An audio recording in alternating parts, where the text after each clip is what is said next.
Mid term exam 2025 हर university में start होने वाला है। तो जो भी स्टूडेंट्स बीएस सेकंड सेमेस्टर में हैं और सोशियोलॉजी को पढ़ रहे हैं, तो आज की इस वीडियो में मैं मिड टर्म एग्जाम 2025 के सेकंड सेमेस्टर के स्टूडेंट्स के लिए सोशियोलॉजी का मोस्ट इंपॉर्टेंट क्वेश्चन बताने वाली हूँ, जो इस बार हर यूनिवर्सिटी में आने वाला है।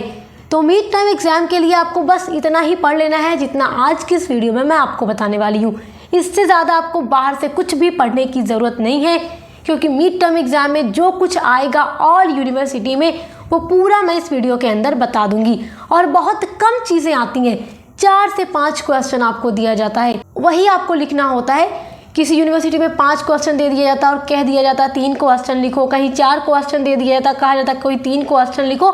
तो बहुत ही ईजी होता है मिड टर्म एग्जाम, आपको टेंशन नहीं लेना। आपने फर्स्ट सेमेस्टर में दिया है तो आपको पता होगा कि काफ़ी इजी होता है, टेंशन लेने की ज़रूरत नहीं है। तो सोशियोलॉजी की क्लासेस हम अपलोड कर चुके हैं पूरी डिटेल में, 1 से लेकर 8 तक की जो यूनिट्स हैं वो हमारे चैनल पे कंप्लीट हो गई हैं और इसी तरीके से हर सब्जेक्ट की हो चुकी हैं। तो आपको जितना क्वेश्चन मैं इस वीडियो में बताऊंगी, सभी का आंसर आपको हमारे चैनल पर बीएस सेकंड सेमेस्टर सोशियोलॉजी की प्लेलिस्ट में मिल जाएगा और प्लेलिस्ट की लिंक आपको मिल जाएगी इसी वीडियो के डिस्क्रिप्शन बॉक्स में। चलिए देखिए, पहला इंपॉर्टेंट क्वेश्चन है आपके मिड टर्म के लिए, माल्थस का जनसंख्या सिद्धांत। ये जो टॉपिक है अगर आप यहाँ पर पढ़ लेते हैं मिड टर्म के लिए, तो ये पूरी गारंटी है कि आपका सेमेस्टर वाले पेपर में भी आएगा, क्योंकि ये आपके लिए बहुत इंपॉर्टेंट है और लॉन्ग में आता है सेमेस्टर में। इसलिए मिड टर्म के लिए एकदम रट लीजिए, क्योंकि बहुत ही इंपॉर्टेंट है। दूसरा वेरी इंपॉर्टेंट क्वेश्चन जो कि आपको पढ़ लेना है, जातिवाद एवं जातिवाद समाप्त करने के उपाय।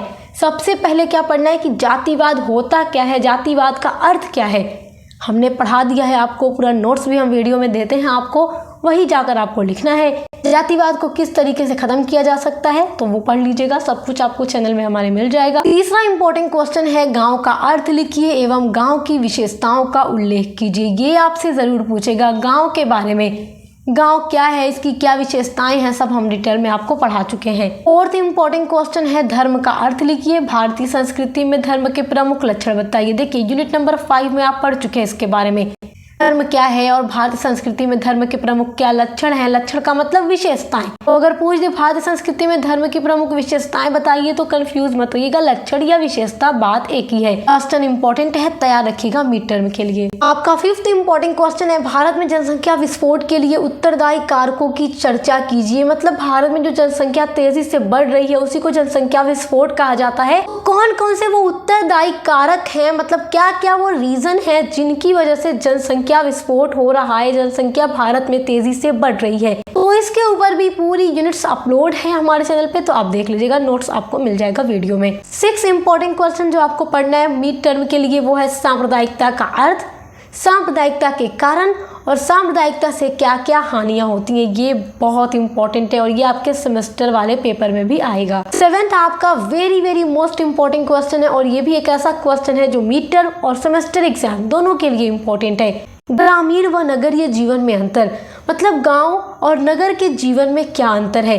जब मैंने आपको गांव, नगर, कस्बा इन सब चीज़ों के बारे में पढ़ाया था, तभी मैंने आपको ग्रामीण यानी गांव और नगर के जीवन में क्या डिफरेंस है, क्या अंतर है, सब डिटेल में पढ़ाया था, तो आप देख लीजिएगा। तो आपका 8th इंपॉर्टेंट क्वेश्चन देखिए, भारत में समाजशास्त्र के इतिहास एवं उद्भव की विवेचना कीजिए। ये बहुत इंपॉर्टेंट है, एक सोशियोलॉजी के स्टूडेंट को इस बारे में पता होना चाहिए कि समाजशास्त्र का उदय कैसे हुआ, उसका इतिहास क्या है, और भारत में समाजशास्त्र का उदय कैसे हुआ, उसका इतिहास क्या है। भारतीय समाजशास्त्र का पिता सदाशिव घुरिये को कहा जाता है, ये बात आप जानते हैं। और उसके अलावा विश्व के समाजशास्त्र का पिता ऑगस्ट काम्टे को कहा जाता है, जो कि फ्रांस के विद्वान थे जिन्होंने समाजशास्त्र को एज अ सब्जेक्ट विकसित किया था।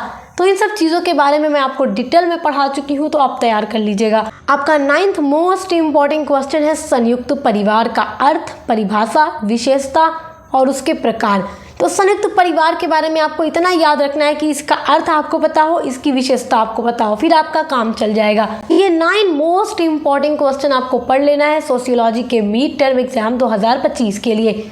तो माय डियर स्टूडेंट्स, बस इतना ही आपको पढ़ना है, इससे ज़्यादा कुछ पढ़ने की जरूरत नहीं है, बस इतना रट लो, यहीं से सब कुछ आपका रेडी है। और इसी तरीके से हर एक सब्जेक्ट की क्लासेस आ रही हैं, मिड टर्म एग्जाम के लिए वीडियोस आ रही हैं, तो विजिट करके देखिएगा और अच्छे से तैयारी कीजिए। बेस्ट ऑफ लक, अब मिलते हैं नेक्स्ट वीडियो के साथ।